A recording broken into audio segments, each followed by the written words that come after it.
अचानक एक तेज आवाज से मेरी आंख खुली। मैंने उठकर देखा तो बगल की खिड़की खुली हुई थी और बाहर बहुत तेज हवाएं चल रही थी। ऐसा लग रहा था जैसे कोई बड़ा तूफान आने वाला हो और खिड़की हवा के कारण ही बार बार बज रही थी और शायद इसी की वजह से मेरी नींद भी टूट गई। मैंने उठकर खिड़की के पास जाकर थोड़ा सिर निकाल कर बाहर देखा तो बाहर का माहौल बहुत ही डरावना सा लग रहा था। ऐसा लग रहा था कि जैसे बहुत बड़ा तूफान आने वाला हो। पेड़ एकदम जैसे एक तरफ झुक से हो गए थे हवा के कारण और बहुत ही डरावनी सनसनाती हवाएं जैसे कमरे के अंदर भी आ रहे थे। मेरा नाम राजीव है। इस घर में बस अभी मुझे 3-4 दिन ही हुए हैं और आज ये तूफान आ गया। मुझे ये घर बड़े ही सस्ते दाम में मिल गया। पता नहीं ये 2 मंजिला इमारत इतने सस्ते दाम में कैसे मिल गया। खैर हाँ, थोड़ी सुविधाओं की कमी ज़रूर है।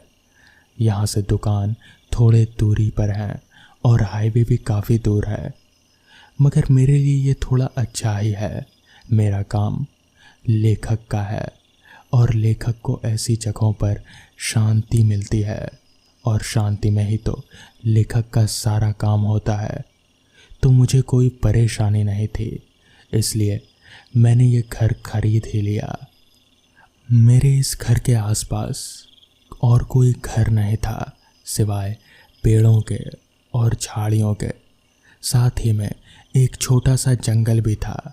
छोटा इसलिए क्योंकि ये जंगल एक सड़क से होकर गुजरता था और उस सड़क से सटा हुआ था, इसलिए वो जंगल ज़्यादा घना नहीं था।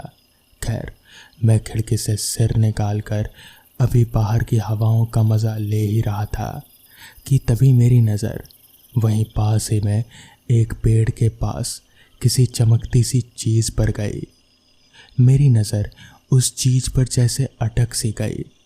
मुझे समझ नहीं आ रहा था। मैंने अपना सिर निकाल कर घड़ी में वक्त देखा तो पाया कि रात के 2:30 बज रहे हैं।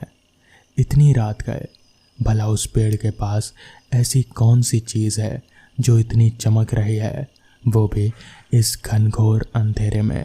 मुझे कुछ भी समझ नहीं आ रहा था। मैंने वापस अपना सिर बढ़ाकर नीचे झांका तो पाया कि वो कोई चीज़ तो है, मगर वो अपने आप हिल भी रही है जैसे कोई इंसान हो, मगर किसी इंसान का शरीर इतना तो नहीं चमक सकता। मुझे समझ नहीं आ रहा था। मैं और गौर से देखने लगा, तभी उस चीज़ ने वापस से अपना शरीर हिलाया। मैं समझ गया कि ये कोई इंसान ही है, मगर इतनी रात में कोई इंसान यहाँ पर क्यों ही आएगा। तभी उस चीज़ ने एकदम से अपना सिर ऊपर उठाया तो पाया कि वो एक औरत है, एक खूबसूरत औरत जो कि साड़ी पहने मेरे घर के ठीक नीचे ही खड़ी है, एक पेड़ के पास। मुझे समझ नहीं आ रहा था कि आखिर वो है कौन और यहाँ क्या कर रही है। तभी मैंने उसे आवाज़ लगाया, कुछ चाहिए आपको? मगर नीचे से कोई जवाब नहीं आया। मैंने सोचा कि एक बार नीचे जाकर देखना चाहिए कि आखिर मामला क्या है। तभी मैं अपना शर्ट पहनकर चलते चलते नीचे उतरा और फिर अपने घर से बाहर निकला तो पाया कि वो एक औरत ही है जो एक पेड़ के पास खड़ी है। उसका सिर दूसरी तरफ था, मुझे सिर्फ उसकी पीठ ही दिख रही थी।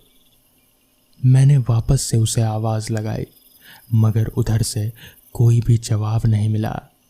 तो मैं चलते चलते उसके पास पहुंचा और मैंने फिर से एक बार आवाज़ दी, आपको कुछ चाहिए?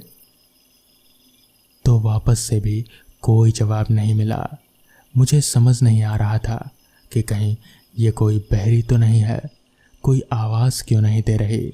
तभी मैंने उसके कंधे पर हाथ रखा और जैसे ही मैंने हाथ रखा कि एकदम से मेरा हाथ नीचे को सरक गया और उसके शरीर के आर पार हो गया। मुझे समझ नहीं आ रहा था कि आखिर ये हो कैसे सकता है। किसी इंसान के शरीर के आर पार किसी का हाथ कैसे निकल सकता है। तभी वो औरत एकदम से पीछे मुड़ी और उसका चेहरा देख मेरी सिट्टी बिट्टी गुल हो गई। उसकी आंखें एकदम लाल थी और चेहरे से जैसे खून टपक रहा था। उसका सर एक तरफ से पूरा फटा हुआ था। मुझे समझ नहीं आ रहा था कि ये क्या भला है। मैं ठिठक कर एकदम से नीचे गिर गया। वो औरत एकदम से मेरे करीब बढ़ने लगी। तभी मैंने ज़ोर ज़ोर से हनुमान चालीसा पढ़ना शुरू कर दिया और मेरे ऐसा करते ही वो औरत एकदम से दूर चली गई। जिसके बाद मैं भागता भागता अपने घर पहुंचा और दरवाज़ा बंद कर एकदम से अपने कमरे में जाकर बैठ गया। मुझे कुछ भी समझ नहीं आ रहा था कि अभी अभी ये हुआ क्या। अगले दिन सुबह मैंने अपने मकान मालिक से इस बारे में बात की। तब जाकर उसने बताया कि दरअसल कुछ साल पहले उस घर में एक औरत ने आत्महत्या की थी। दरअसल वो उस घर की बालकनी से नीचे कूद गई थी। इसकी वजह तो कोई नहीं जानता, पर लोग कहते हैं कि उसकी आत्मा आज भी वहीं भटकती है। उस दिन के बाद ही मैंने तुरंत ही वो घर छोड़ दिया। तो दोस्तों, ये थी आज की कहानियाँ। अगर आपको ये कहानियाँ पसंद आई हों तो वीडियो को लाइक और चैनल को सब्सक्राइब करना ना भूलें। तो मैं आपका दोस्त आर्यन जल्द ही मिलूँगा आपसे ऐसी ही नई कहानियों के साथ। तब तक के लिए अपना ख्याल रखें।